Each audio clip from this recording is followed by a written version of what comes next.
Okay, so magandang gabi sa lahat ng nakikinig at sumusubaybay ng ating programang Media Patrol. Nandito naman po tayo at magkakasama-sama sa loob ng isang oras. Para sa opinyon, talakayan, hinaing ng bayan, tumawag lamang sa 0956-512-2086. Siyempre, dito lamang po yan sa impilan ng Parañaque Net Radio Worldwide.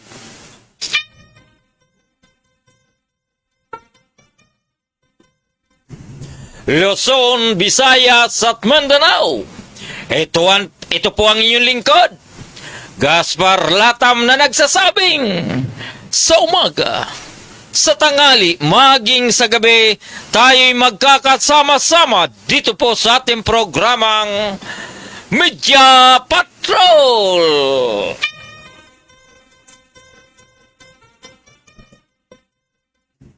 Ngayon po ay March 19, 2026, Thursday. At Lunes, Martes, Merkules, Huwebes, ang pasok sa tanggapan ng lungsod ng Parañaque mula alas 7 hanggang alas 6 ng gabi. Kaya bukas, Friday is holiday. Bukas Friday, wala pong pasok dahil ito po ay prenoklama ng ating kasalukuyang presidente na si Pangulong Bongbong Marcos.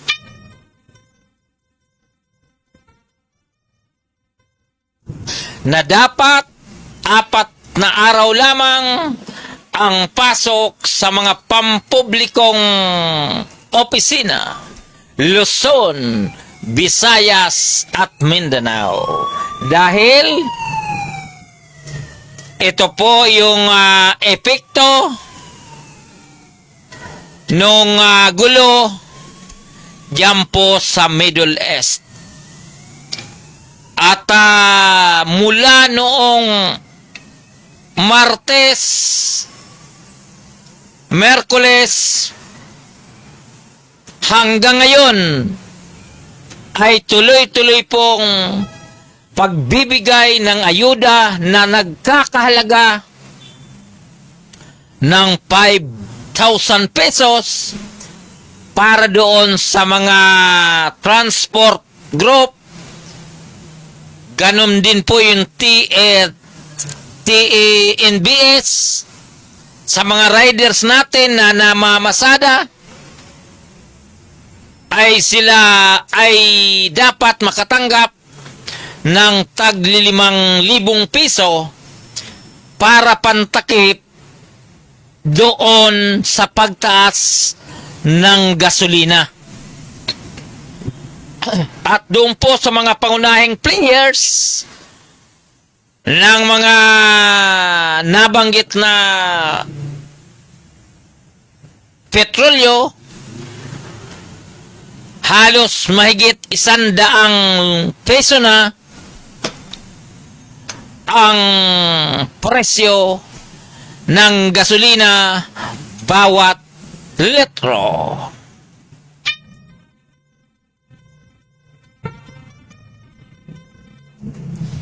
Kaya sana doon naman po sa ating mga kababayan, kanina ay tila mayroon nag-strike na naman, yung mga transport group, yung pong mga jeepney drivers, dahil sa gusto nila magtaas ng pamasahe.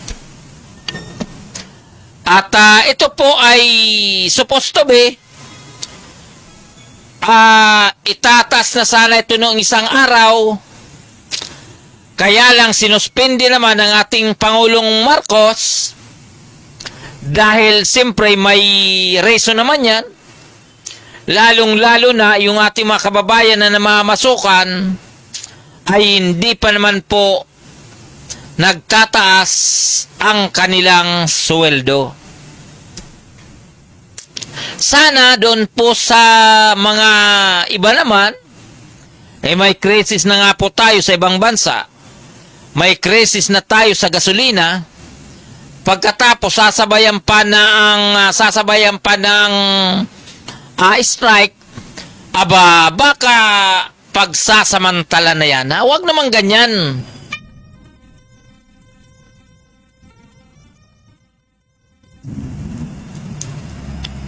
Di ba? Kasi hindi lang naman po transport group ang apektado ng labanan na yan dyan po sa gitnang silangan. Lahat naman, hindi lang po yung mga drivers, kundi lahat, pati yung mga namamasukan na nagsuisweldo lang naman na minimum, ay apektado rin. Katulad kanina, tayo po ay napadako sa palengke. Yung mga pangunahing bilihin, lalong-lalo na po yung bigas, ay talagang kitang-kita ang pagsipa ng presyo ng bigas. Ganon din po ng gulay, isda, ay ito ay tumataas na rin. Kaya hanggat maaari, huwag naman po kayo magsamantala.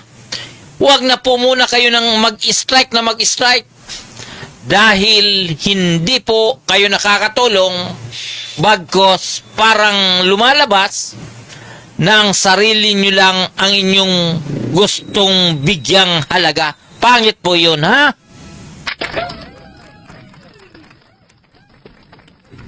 At bago po tayo magpatuloy, binabati po natin itong si Miss K. Tiano Oliver. Regards po natin at sabi niya, hello! Regards ko po, Miss K. Okay, so tuloy-tuloy na po tayo. At ang oras nga po pala ay ganap ng alas 8:29 ng gabi dito po sa ating himpilang Paranaque Net Radio Worldwide. So, kanina po, tayo ay pumunta dyan po sa lugar ng Barangay Don Bosco para tayo ay umattend nung kanilang monthly meeting ng Barangay Anti-Drug Abuse Council or BADAC na dinaluhan po ng iba't ibang focal person mula po doon sa 16 na barangay ng lungsod ng Paranaque. Ito po ay tinatawag na Monthly Interagency Coordination Meeting. Date March 19, 2026. So, alam niyo po, dito sa lungsod ng Paranaque ay talagang ang tanggapan ng lokal na pamahalaan ay nakatutok po sa iba't ibang uri ng proyekto o activities, lalong-lalo na po doon sa usapin ng Republic Act 9165 o yung tinatawag na Comprehensive Drug 2021 na kung saan dapat bawat barangay ay mawala ang tinatawag na droga. Sa kasalukuyan, ang 16 na barangay ng lungsod ng Paranaque ay deklarado na po na ito ay ang tinatawag na barangay drug cleared. Pero batid po natin na ito pong usapin dito ay mabigat talaga. Kaya inaasahan yung pong mga nasa barangay level na dapat maging masigasig ang pagpupursige na maiwasan ito pong mga illegal activities hinggil sa droga.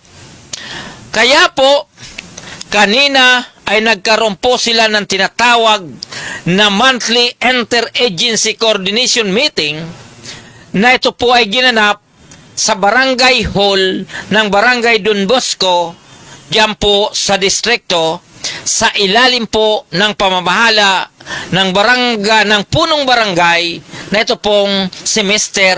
Mario L. Jimenez. At iyon naman pong nagsipagdalo.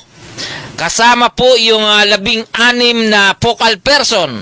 And of course, yung pong ibang mga barangay kagawad at ganun din po yung mga ibang stakeholders, yung pong mga religious group, NGO, force multipliers, kasama na po yung Substation 6 sa panguna po ni Police Captain Luis Gasingan.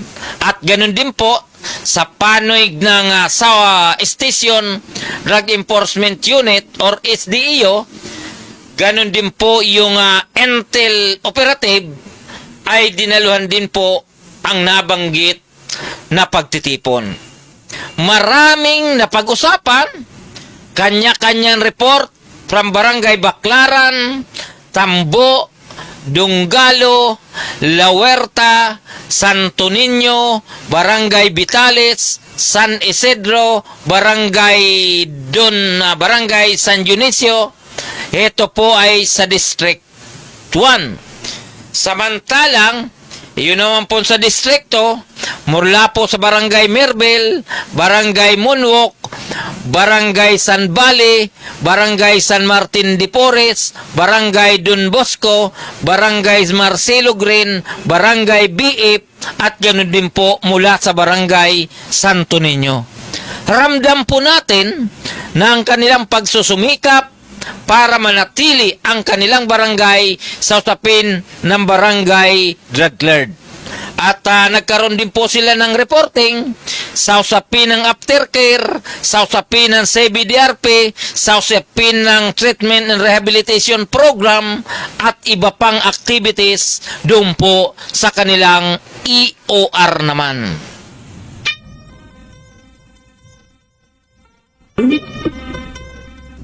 At mabuti naman dahil nandoon po mismo ang punong barangay ng Barangay Barangay Don Bosco sa panguna po ni punong barangay Mario Jimenez.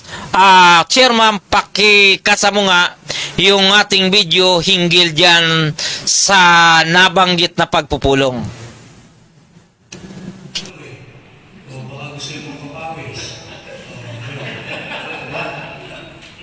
Chismis lang naman pinag-aawa yan. Oral defamation. Paninirang po rin. Bigla pa ko yan. Bigay pa rin Pacquiao. O yun, laki ng break yan, no? Magkaya nagkasundo naman ako pa.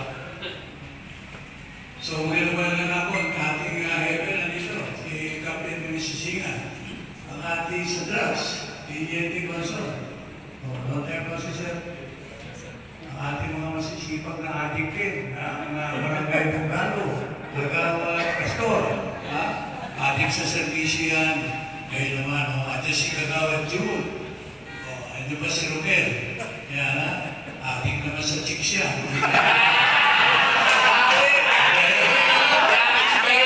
Parang gising naman kayo. Alam po ninyo, yung drugs, talagang pinagtulungan ng pansin. Meron kami ginagawa ngayong ordinansa through the help of our ABC President, si Cap Noel Aplos, no? Na pagka may mga kaso at medyo talagang recidivist na, hindi kami magbibigay ng certificate of indigency at saka wala kami ibibigay na barangay clearance. Yung po na pagpasaan namin. No? Para pagka mayroon ng problema, kung kayo ay hihingi ng ayuda, ay wala kayo certificate of indigency. Kasi pagod na rin pong gobyerno eh. O? Yan. Kaya ako naman natulutuan, nandiyan ang aking anak, yung Christian. Ako'y natulutuan dahil ito'y karapat dapat na nasa patak ko dahil registered social worker ito. At he knows what he's doing. No? Kaya kumanda naman ang programa natin sa patak. Kung ako nasa city, isa yan sa mga ahensya na binabantayan ni Kuya Mark, ito yan eh. Isa yan. Yung tatlong shelter, at saka yung DSWD, tourism, ano ba, PRO, marami yan eh. O, pero isa lang ang sweldo ni Kuya Mara, hindi pito. Yan. So, naayos naman natin yung program. Kailangan lang ito, concentrated effort. Kung hindi kaya ng pulis, hindi kaya natin hindi kaya ng barangay. Kaya kami, meron kami ginong-force multiplier. Hindi marami. Kunti lang, bawat area, meron kaming 5. Tama na yun. Itetrain ng ating police, itetrain ng ating Bureau of Fire Protection, tuturuan din ng HEMS, at saka yung ating barangay tatol, no? To enhance their capability at saka yung knowledgeable sa mga any eventuality. Pag kami mga ganon, hindi naman sila yung kami yung huli. Hindi po. Ang very vital role nila, yung information. Kailangan po namin yun. No? At yun po ang pipil sa different agency, composite task force na binubuo ng barangay. Para sa ganon, malinis ang trabaho at sureball. Diba? Yan. Pagka merong positive talaga, kami naman may validation eh. Hindi naman namin kung sinabi sa akin ng Christian natin. Yan, hindi po. Pero makakabili ako. Oo. Yan. Nakakabili. Panipas kami ng 2 araw, 3 araw, pabili ulit. Meron eh. So, positive na to. Wala na kami reports kundi i-operate ang problema. Kami bigo-bigo naman po namin. Dito sa barangay ng Bosco, ang naging habit namin o naging practice, hanggang ma-inquest po namin, hindi kami bumibitaw. Kasi dapat po gano'n, kasi sayang yung tsaga ng ating mga local police. Minsan napapasama ako na, minsan alas 4, alas 3, di po kami nasa operation eh. Maganda na rin ang relasyon ng police at ng ating PIDEA. Coordinated po properly. Kaya medyo minadadali tayo dito kung malalaking isda rin kahit pa paano.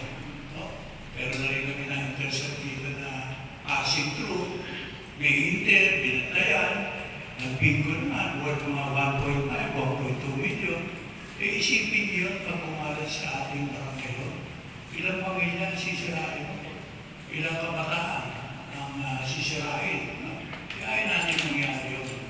Kaya kami, pinagsusikapan namin yun. Sabi ko nga ito, yung hindi makakatapos ng ating program, i-report sa atin, hindi na rin natin sila bibigyan ng barangay clearance, certificate of indigency, kasi hindi sila nakatapos ng program eh. Sayang rin nila ang pondo ng ating barangay at ng ating lungsod. No? Naayos pa rin namin para pagka bumalik at naging normal, pinahanapan pa namin ang trabaho. O kanina umaga, nandun ako sa Greenwich, no? Opening kanina. So, kausap ko si Popoy, yung kanilang area manager. Poy, ilang taga doon Bosco. Kap, meron kang 3 rito.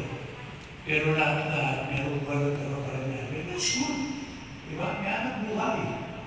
Yun ang sinasabi namin ito. Aftercare, ano yung nakakabang? Pinarbaho eh. Pakitain lang kami na interesado kayo. Diba? Hindi ko katapos na may kawin namin kayo. Mamalik ulit kayo. Diba ano mangyayari doon? Diba? Kaya, tsaga-tsaga na, basta magtulong-tulong, meron kami bago ngayon na display. Pero pumasok na siya, alam niya na eh. Yan, yung waves, kahit may katabi kayo, hindi nyo alam. Maliwanag naman. Liquid. Kaya pinag-aaralan ko ngayon yun, nag-atitignan kung makakabili kami. Yan. Kaya pati-testing ko, i-choy-titin mo. Sa maliwanag. Kung nag-positive, alam mo, pinabantayan din tayo. May mga innovation sila. Bisan, pag wala kami ginagawa, nakatigagan namin yung Kapitan Luis. Latag tayo dito, latag lang kami. Hindi namin pick up kami. Random lang. Kasi ano niyo po, nagbabantayan tayo, binaka-trending kami. Pag naglatag kami ng checkpoint, opera sila sa Waze. Alam nila yun. No? Bukas iingat yan. Sabihin lang, meron lang checkpoint yan. Iiba namin, rasa naman kami. So, paiba-iba rin kami. No? Kasi para yung nadidisorient sila. No? Yeah. Eh, minsan, merong naglalakad lang, nakita, may open sita, kahit tumuloy, ginagawa lang bakit. No? Eh, kung normal na tao ka, kapag nga tumuloy ka, may pulis, okay ako, safe ako. Eh, ulo-sulo. Kung sinita, yung positive, may shabu. Kaya pala ay tuloy-tuloy gano'n. Kung ang bagay, no? Yung ginagawa natin na yan. Kaya ako naman, nagpapasalamat ako sa airport ninyo lahat. Dahil kayo ang partner, no? Ng ating gobyerno, yung barangay niyan.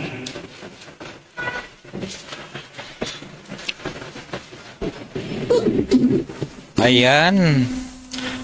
Palakpakan po natin si Punong Barangay Mario Jimenez. Ayan. So, iyan, yung pananalita ng ating punong barangay ay bahagi po yun noong ginanap na monthly interagency coordination diyan po sa barangay Don Bosco. Actually, naging maganda yung outcome, naging maganda yung pinag-usapan.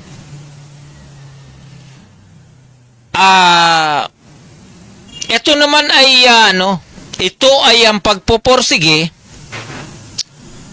ng badak, padaw, lokal na pamalaan at yung po mga interagency task force naman at yun iba pong mga tumutulong, yung mga non-government organization, religious group at iba pa. Kapag ito ay tuloy-tuloy na isasagawa, ay hindi malayo na makamtan ng lungsod ng Parañaque yung pong tinatawag na City Drug Lord.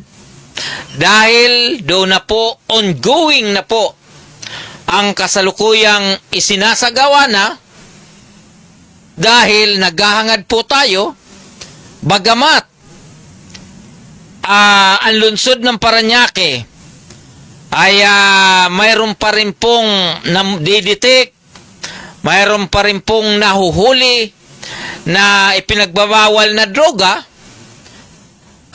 Ito naman ay hindi naman karamihan, bagkos ito ay pailan-ilan na lang kung tutusin, hindi katulad dati na talagang marami. Pero ang importante, nandiyan po ang barangay nakikipagtulungan. Nandiyan po ang Station Drug Enforcement Unit. Nandiyan ang kapulisan.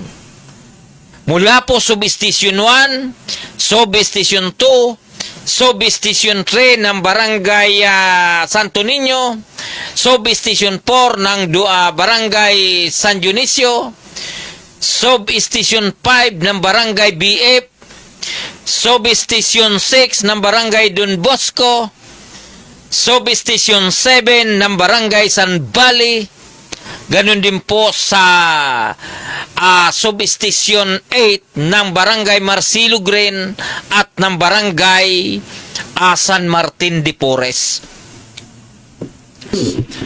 Nandiyan po ang kanilang pag-obliga. Kaya doon sa mga nagtatanong kung paano naging drug cleared ang lungsod ng Parañaque o ang mga barangay ng lungsod, dahil ito po ay tinatrabaho at naalpasan yung pong mga parameter na nakasaad sa Republic Act 9165 sa ilalim po ng DDB Board Regulation Number 3 Series of 2007 na kung saan yung pong mga parameter na nakalagay doon ay naisagawa ng mga barangay ng lungsod ng Parañaque.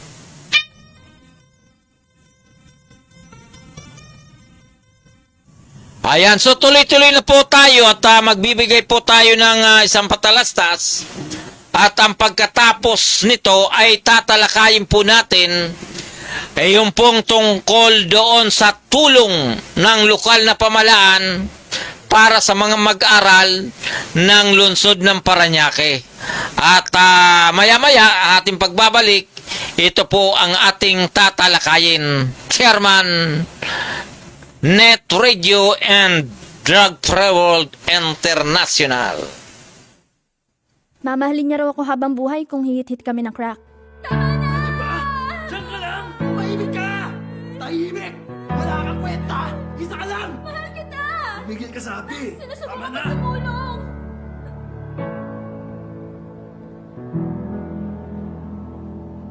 Asan ang pera? Oo, ito na. Bakit mo siya tinatanong? Ha? Tignan natin. Sige. Sikwenta. Pulis to! Sumuko na kayo! Meron kami warrant! Sumuko na kayo! Clear! Clear! Sumuko ka na! Itaas ang mga kamay at tumarap sa pader!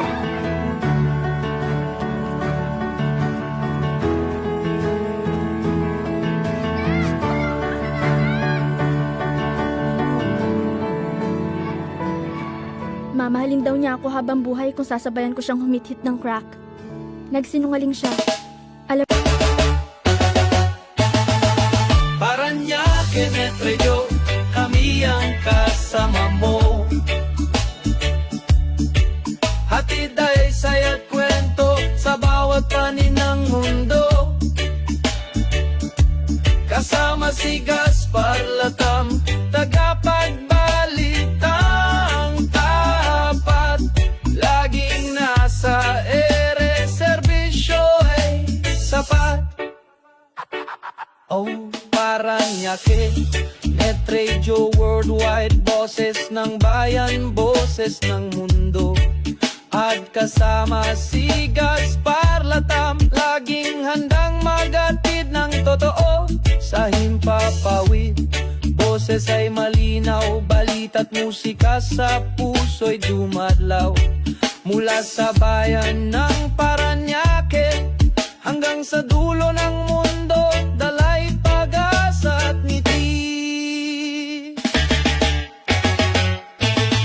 O Parañaque Net Radio, kami ang kasama mo. Hatid ay saya't kwento sa bawat panig ng mundo. Kasama si Gaspar Latam, tagapagbalitang tapat. Laging nasa ere, serbisyo ay sapat. Kwento ng masa, boses ng bawat isa.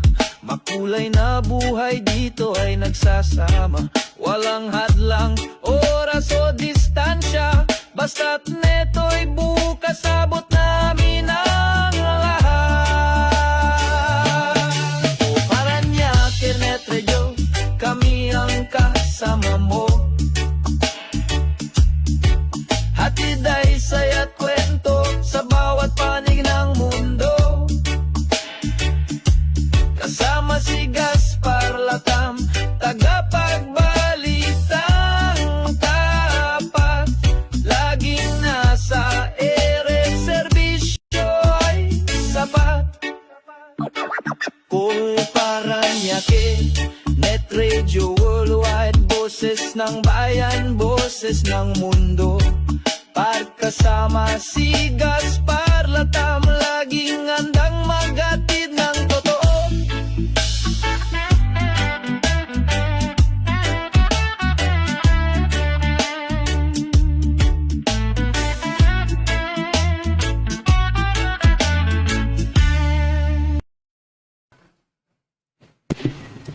Ayan, tuloy-tuloy na po tayo, no?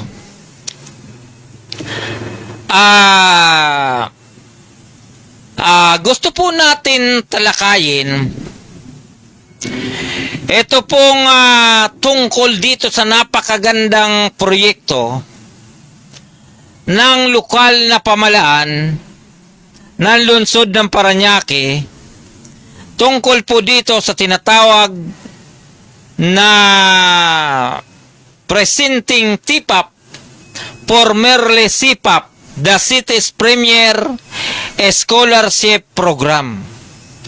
The city government of Parañaque proudly presents TPAP, Tertiary Education Financial Assistance Program, formerly known as CPAP, College Education Financial Assistance Program. The city's flagship educational assistance program supporting the academic dreams of Parañaque students. We are now accepting application for graduate studies.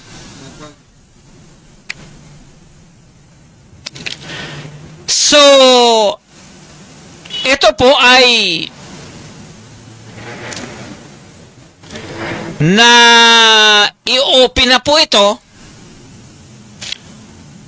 at nung ito po ay binuksan sa hindi inaasahan ay mabilis pong napuno dahil ito po ay maaaring nabantayan o marami talaga nakapag-abil.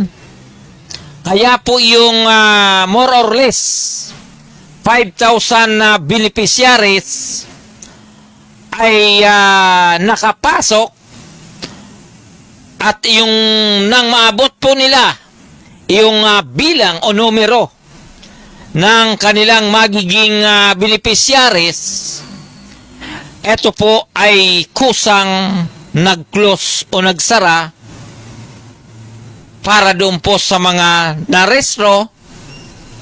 At yung iba naman po ay hindi po nakapasok dahil sa kinapos na po o sabihin po natin na hindi na po naisama doon po sa dapat makuha na magiging beneficiaries.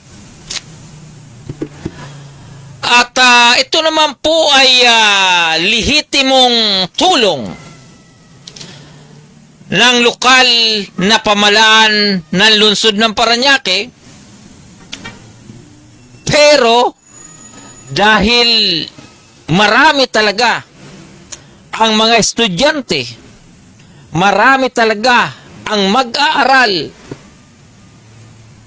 yung iba po ay hindi na nakapasok o kaya hindi na nakapag-registered dahil wala na pong slot.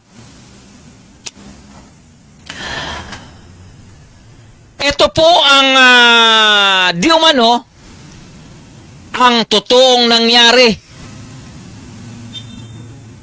O ngayon,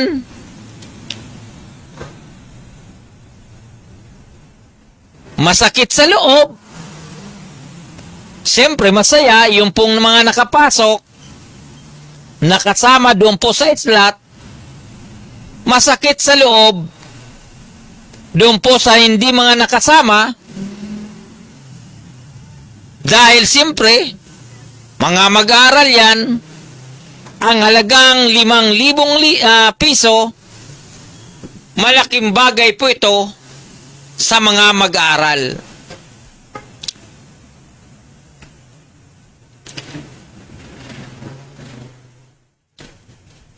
O, di ba? Kaya lang,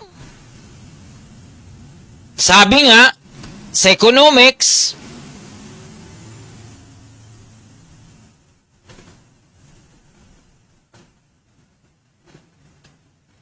resources is limited,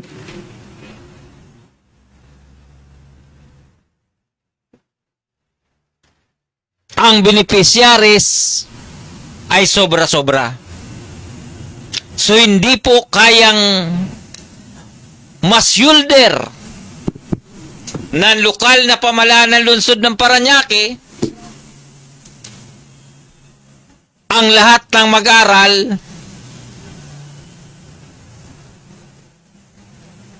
na sa kasalukuyan ay nakatira sa lungsod ng Parañaque. Yun po ang mabigat at yun po ang katotohanan.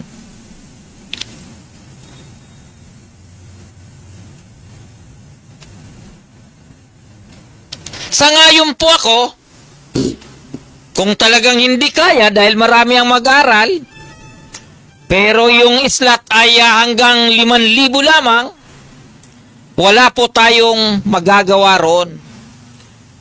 Pero ito po kasi ay medyo questionable din dahil batay di umano sa ordinansa,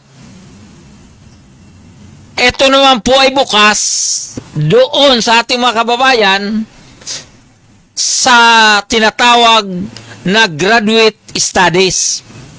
Yung pong may mga tinapos na nagnanais na tumaas ang kanilang pinag-aralan kahit sila po ay nakatapos na ng 4-year course, gusto pa po nilang kumuha ng masteral o doctorate o ano paman, ay binigyan din po sila ng pagkakataon na maging beneficiaries nitong programang ito ng lokal na pamalaan. So, no choice, dahil ito po ay legal na ordinansa. Kung ano po ang nilalaman ng ordinansa, siyempre po, ito ay susundin. Batay naman po sa ating nalaman na ang nag-abil naman po doon sa mga graduate studies or ito pong graduate beneficiaries ay limitado naman po ito. Hindi naman po ito talagang sabihin po natin na umabot ng 10%, 15% o kaya 20%, ay hindi naman po ganun kalaki ang bilang na napasama, na maaaring mapasama dahil sa kasalukuyan sila po ay nasa ilalim pa rin po ng validation and verification ang kanilang mga requirements. So halimbawa, out of 5,500, kung ito po ay nagpasobra na dahil maaaring may ma-disqualified o maaaring hindi makasama doon po sa mga nakapasok sa first batch, baka sakali lang na magkaroon pa ng pagkakataon na ito po ay buksan kung marami nga pong ma-disqualified dahil ito naman po ay inuulit natin under verification, under validation pa rin po ang kanilang status at wala pa rin pong final count o wala pang final na bilang kung talagang lahat na nag-registered doon po sa umabot lamang na mahigit 1-2 oras, kung sila nga po talaga ay pasok na bilang beneficiaries ng TPAP na ito. So inuulit natin, ito po ay tulong ng gobyerno, tulong ng lokal na pamahalaan. Kung hindi po makakuha ang lahat, siguro, better next time na lang.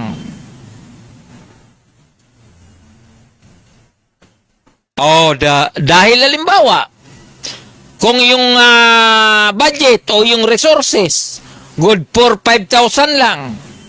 Pero kung nagparesto naman, umabot ng 7,000, 6,000, saan kukunin yung para sa 1,000 beneficiaries kung wala na pang available na budget para sa taong 2026. Ganun po ang ating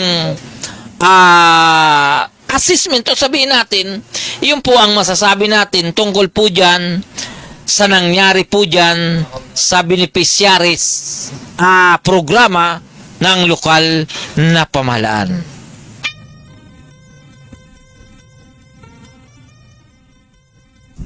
Okay, tuloy-tuloy na po tayo at siyempre, bago tayo po magpatuloy, regards po natin itong poging-pogi, masipag, magaling at talagang pagdating sa mixer, pagdating sa tunog, panalong-panalo po tayo dito kay paring Ramil Obra. At ganun din po yung ibang nasa online. Etong hello, good evening everyone. Janet Pascualatam. Aba, mukhang ano ko to parang kilala ko ito At ganun din po itong si Miss Kay Kiano Oliver. Aba, thank you sa shout out. Very welcome. Lalong-lalo na po kung ito ay isishare mo ngayong habang nasa online pa ako.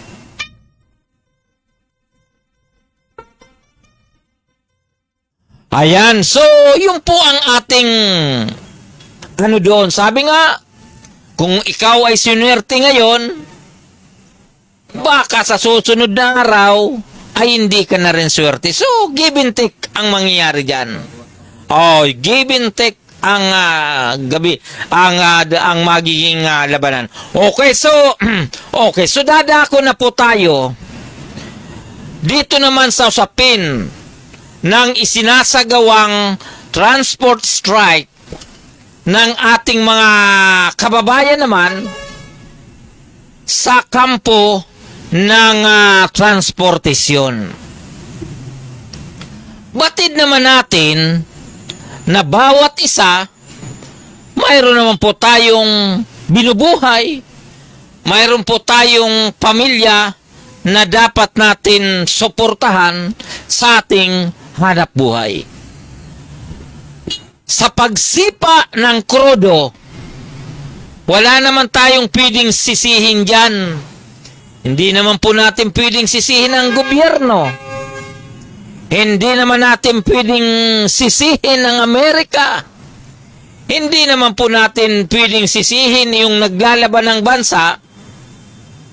Dahil kung tutusin, mas malaki ang kanilang damages. O, di ba? Lahat ng kanilang ari-arian, lahat ng mga building, kalsada, lahat halos wasak na dahil sa kanilang pakikipagdigma. Kung anuman ang bottom line ng kanilang pinag-aawayan, ay ito po ay territorial strategy, territorial situation. Sila po ay nandoon sa Middle East at tayo naman po ay nasa silangan naman. Tayo po rito ay may distansya naman sa kanila, pero talagang naapektuhan tayo. Kung tayo po ay naapektuhan sa krisis na yan, pagkatapos tayo po ay mag-i-strike pa, aba, mukhang may problema na yung mga nag-i-strike na yan.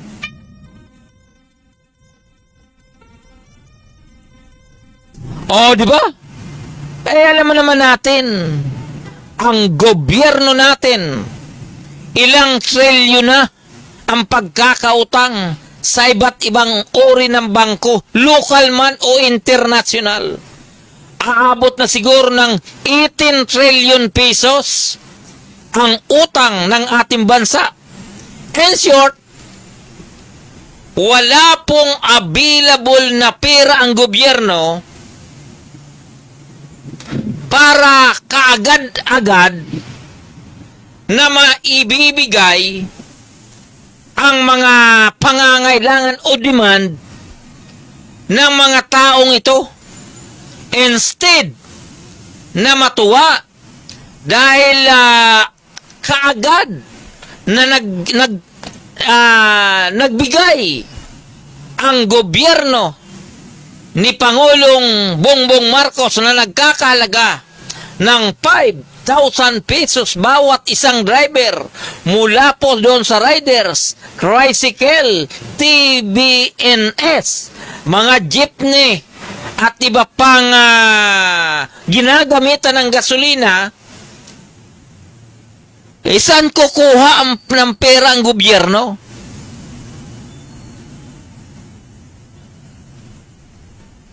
O, di ba? Sasabihin ganito ganire. Maraming ninanakaw, maraming kinukurakot. Galit tayo doon sa nangungurakot. Wala naman matutuwa sa nangungurakot. Lalong-lalo na kung hindi ka nawiwisikan.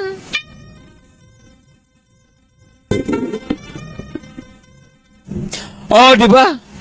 Pero dito sa usapin ng gasolina, talagang wala tayong sisihin. Gobyerno man yan, negosyante man yan, o kahit ordinaryong mamamayan, hindi po solusyon ang pagsisisihan o pag-aaway-away.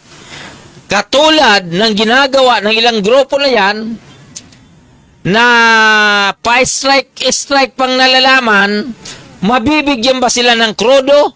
Mabibigyan ba sila ng gasolina ng Iran kapag sila ay nag-strike?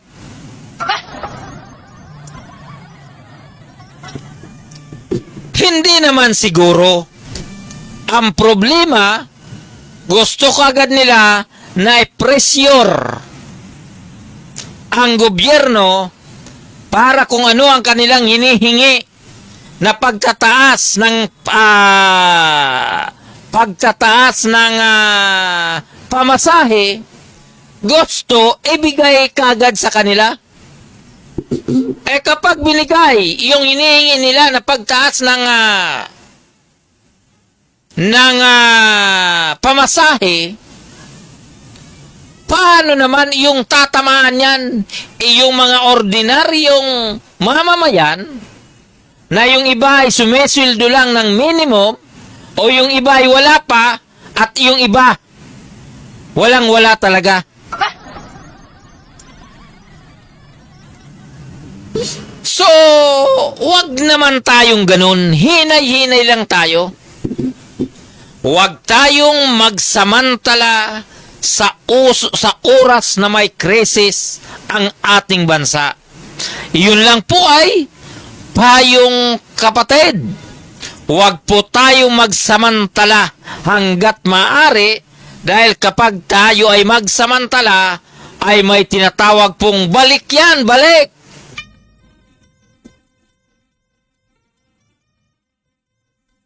O, di ba? Ganun po yan. Kaya hangad ko na sana iwasan na po muna ang mga strike na yan dahil wala po tayong mapapala dyan. Ayan. Okay, di ba? Tingnan mo. Nagtaas ang krudo. Nagtaas ang gasolina. Pero yung manggagawa ay wala pa naman talaga. Kaya po yung congressman ng kamanggagawa ay talagang pinipersa niya na dapat magkaroon din po ng tulong doon po sa mga ordinaryong namamasukan dahil sila rin po ay talagang tinamaan din po ng ganitong sitwasyon. Hindi lang po driver, inuulit po natin, hindi lang po driver ang tinatamaan ng krisis na ito. Lahat. Di ba? Kung ang mga manggagawa, mag-strike na rin yan para humingi ng ayuda o kaya humingi ng increase ng sweldo, lalong magkakanda-windang tayo.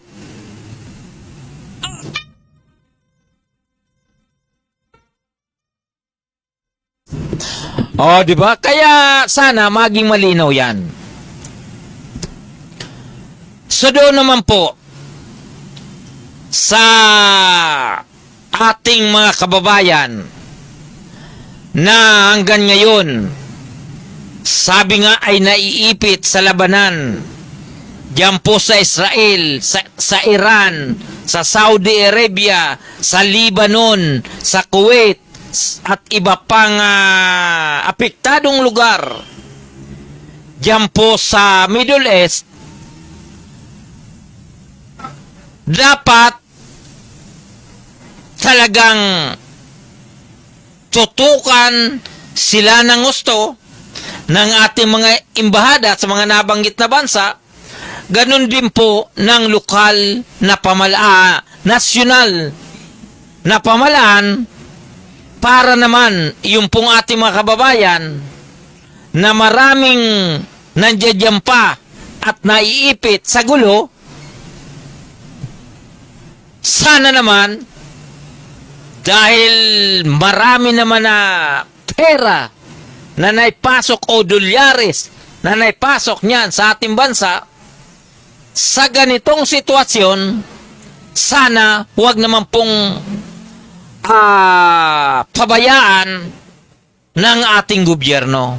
Kung pwede lang naman. Wala po tayong magagawa. Walang magagawa ang gobyerno kapag hindi tumulong. Yari ang gobyerno ni Pangulong Bongbong Marcos.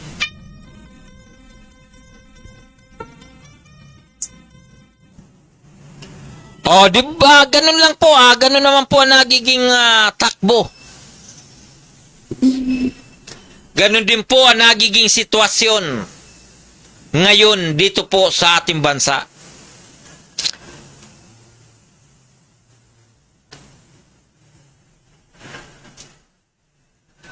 O, di ba? Ngayon, ano na po ngayon? March 19. Papasok na yung tinatawag na Lenten season,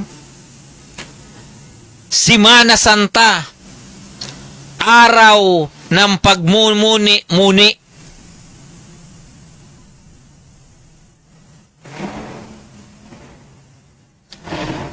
Kung ang ating mga nasasangkot sa katiwalian, sa iba't ibang uri ng katiwalian, flood control, kung ano pa man niyang nasangkutan ng kasalukuyang administrasyon o kaya sa kasalukuyang mga congressman o kung mayroon man sa senador,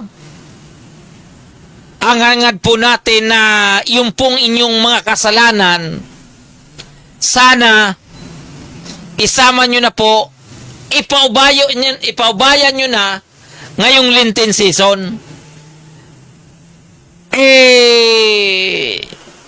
Ilahad nyo na o kaya isauli nyo na yung mga pirang inaamag sa inyo para kahit papano sa pamagitan ng pagbabalik ninyo ng pera ng taong bayan, baka sakaling mabawasan ang inyong pagkakasala sa tao, maging sa Diyos yan o maging sa sa ating mga kababayan.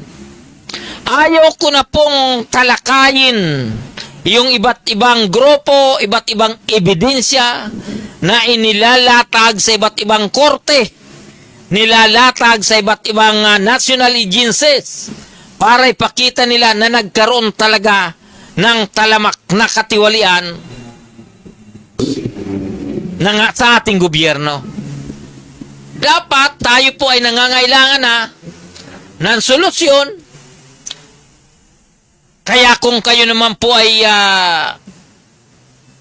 paldo-paldo pa, isauli nyo na lang para mapakinabangan naman ng taong bayan at hindi ng iilan lamang.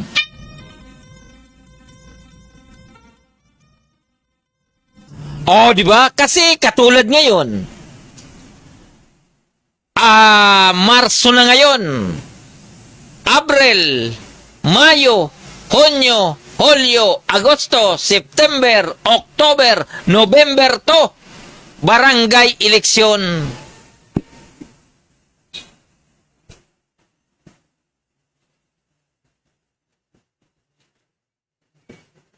Panahon na naman para pumili ang ating mga kabarangay kung sino ang dapat mapili na maglilingkod ng 4 na taon sa kanilang barangay. Paulit-ulit na sinabi ni Commissioner Garcia ng COMELEC, dapat bawat eleksyon makapili tayo na may pobya o may takot sa korupsyon.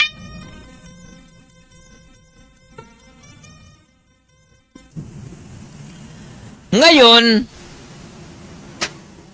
batid natin na karamihan naman dyan, maraming re-electionist mula po sa kagawad, kapitan, sangguniang kabataan chairman at mga sangguniang kagawad. Ibaba na po natin ang laban sa komunidad, ilababa na natin ang laban sa mga eskinita, sa mga sityos na dapat ipaalam natin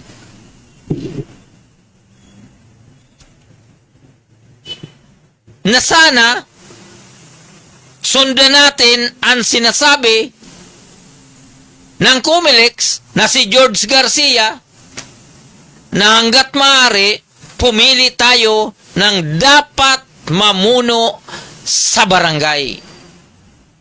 Dahil kapag tayo ay magkamali na mapili o piliin uli yung mga pasaway, baka pagdating sa dulo, tayo ay magsisi,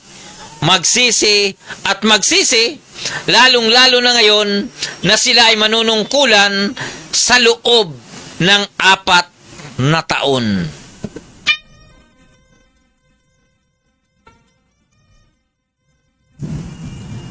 So bagamat yan po ay malayo-layo pa naman, ito po ay pinapaalala lamang natin na sana sa darating na eleksyon ay hindi na po tayo magkamali sa barangay level, at pagdating naman ng 2028, ito po ay presidential and local election. Malaki-laki po ito. Presidente, Vice President, Senador, Congressman, hanggang sa lokal ay isasagawa ang eleksyon. Nabanggit lang po natin ito paulit-ulit.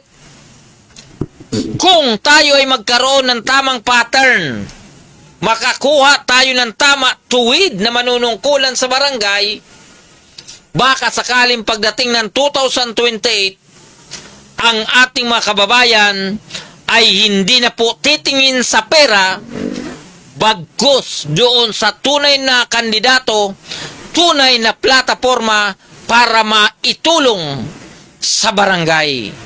Hindi po kasi pwede paulit-ulit nating binuboto, pero paulit-ulit naman na walang nagagawa sa barangay, paulit-ulit lang naman na nililimas ang pundo ng barangay.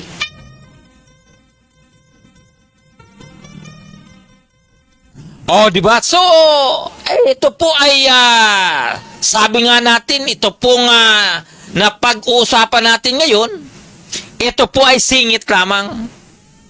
O, pero, kung inyo pong mararapatin, dapat matuto po tayo na pumili ng dapat at karapat-dapat na manungkulan sa ating barangay. Okay, doon po sa ating mga kaibigan, Luzon, Visayas at Mindanao, ang oras po natin ay ganap ng alas 9:21 ng gabi. Dito lamang po yan sa himpilan ng Paranaque Net Radio Worldwide. At bago po tayo magpatuloy, Regards po natin.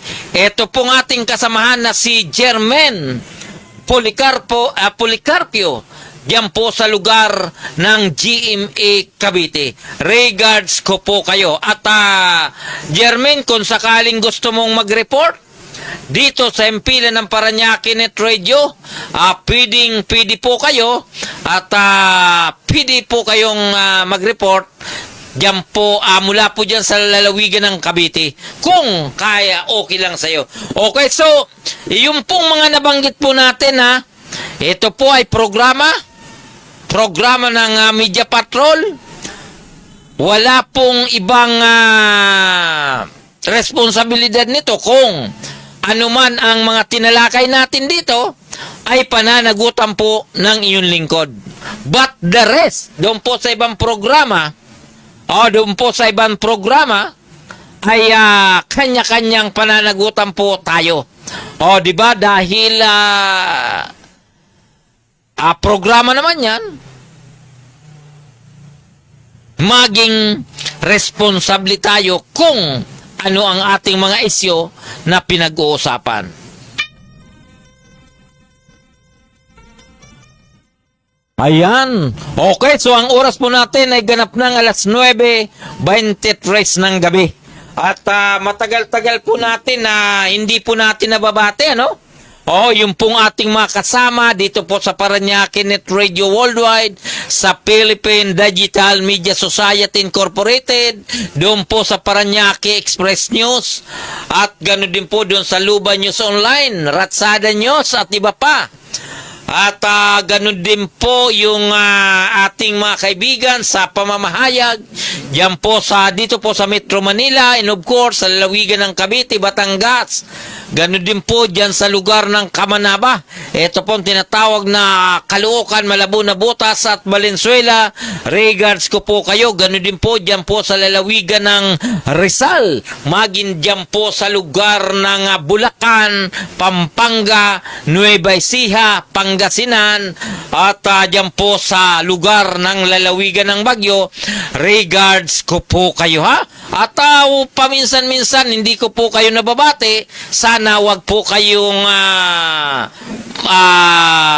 magtampo. Basta ilagay ninyo sa inyong sarili na bagamat hindi po tayo nagkita-kita, sabi nga, hindi sukatan ng magkakasama, hindi sukatan ng magkakaibigan, na kapag hindi na kayo nagkita ay wala na pong pagmamahal at wala nang sabi nga, wala nang pinagsamahan.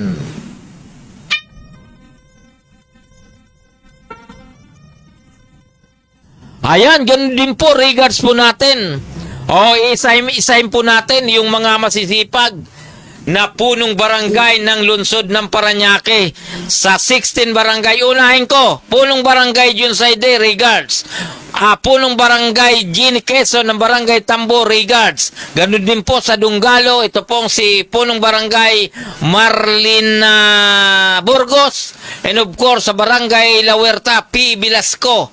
Ganun din po sa barangay Santo Niño, Janico, and of course ito pong talagang maasahan, magaling at masipag na punong barangay na ito pong sa barangay Vitales, no other than punong barangay Alexander Alvarez, and of course dito po sa barangay San Dionisio, wala pong iba, talagang ito pong magaling at masipag na kapitana ng barangay San Dionisio, Kapitana Iba Olivares. At ganoon din po dito sa barangay San Isidro, na ito pong si punong barangay and ABC President, na ito pong si Noel Haplos.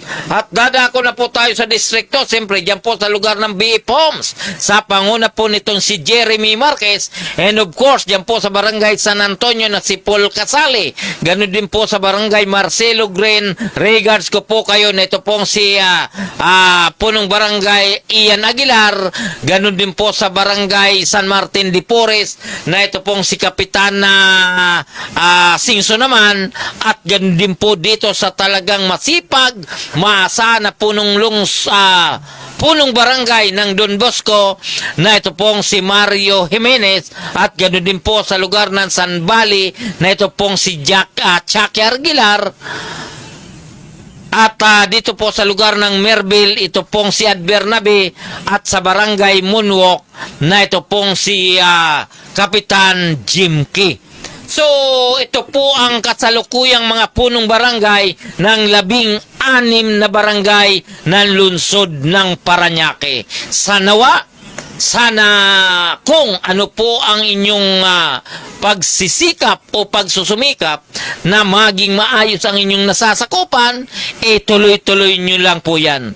At doon po naman sa nagkulang, doon po sa mga hindi talaga nagtrabaho, good luck po sa inyo. Total, kung kayo last term naman, baka po kayo ay nag-iipon na, kaya wala na kayo masyadong galawan.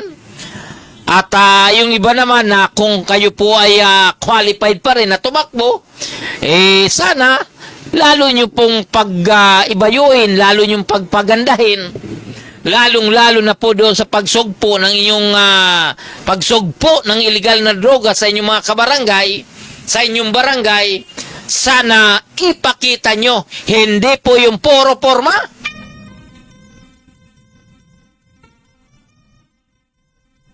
Dahil kapag puro forma, baka singiling ka ng kalikasan.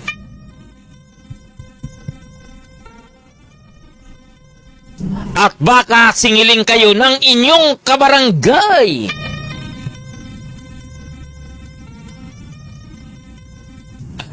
Di ba? Kasi mahirap na yan Pagkatapos ng eleksyon, bula. Pag kayo ay nanalo, limot-limot na. Di ba? Malapit ang barangay eleksyon. Araw yan ang paghukom.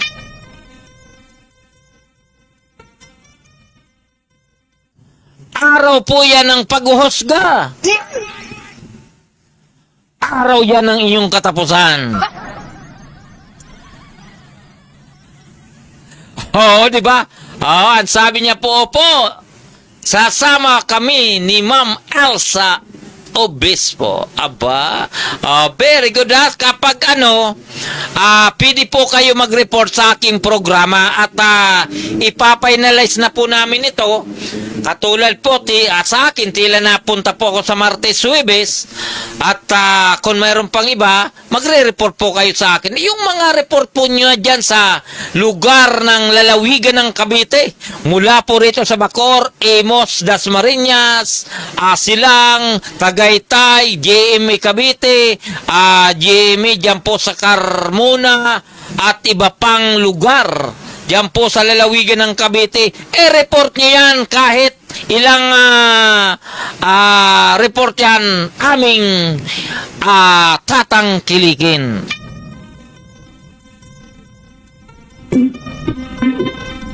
Okay, so doon po sa ating mga kaibigan, kababayan natin, lalong-lalo na po dyan sa lugar ng lalawigan ng Camarines Sur, kumusta na kaya ang satuyang Uragon na gobernador dyan po sa lalawigan sa probinsya ng Camarines Sur na ito pong si Manoy Elre Villapuerte? Parang inaabot si Manoy ng alat-alat.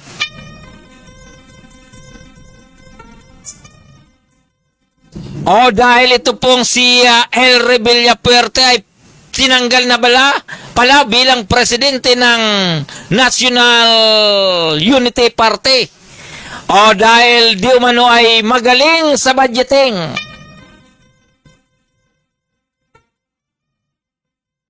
So hindi po natin, alam nyo naman ang Elre Villapuerte na yan Wala pa yata akong brief gobernador na yan.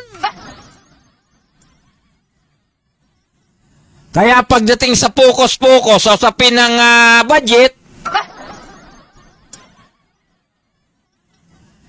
malamang hindi po talaga pwedeng gulangan yan. Di ba, Mr. John Harold Ibasco Padilla? Alam niyo po, yung pangalang John Harold Ibasco Padilla, pangalan pa lang, tibang-tiba na. Di ba, pangalan pa lang, John Harold Ibasco Padilla, pangalan pa lang nakakapaglaway na.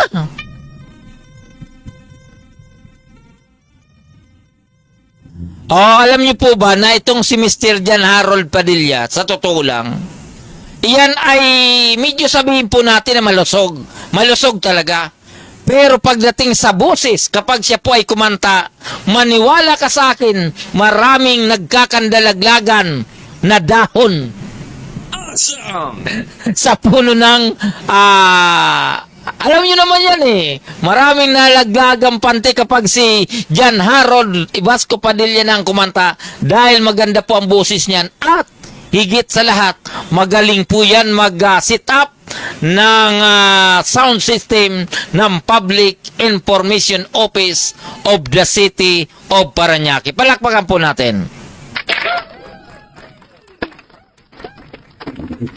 Ayan, so regards po natin ang buong pamunuan ng Public Information Office and of course ng Special Service Office at iba pang departamento ng lungsod ng Parañaque, lalong-lalo na po ang Parañaque Anti-Drug Abuse Office sa panguna po at pamumuno ng ating butihing ito pong si Mr. Christian Johannes Buhay, nasa kasalukuyan naman po siyang head ng head ng Parañaque Anti-Drug Abuse Office at ng Parañaque Holding and Diagnostic Center ng lungsod ng Parañaque. At siyempre, regards din po natin ng the City Government of Parañaque sa panguna po ni Mayor Edwin Olivares and of course naman ng Vice Mayor Binjo Bernabe at yung pong 16 na City Councilors down to Sangguniang Kabataan at mga department heads. So, regards ko po kayo. Okay, doon po sa ating mga kaibigan, Luzon, Visayas at Mindanao. Ito po ang inyong lingkod, Gaspar Latam, na nagsasabing sa umaga, sa tanghali, maging sa gabi, tayo magkakasama-sama dito po sa ating programang Media Patrol. Media Patrol, bye-bye, bye-bye, God bless us all, bye-bye. Tomorrow is Friday.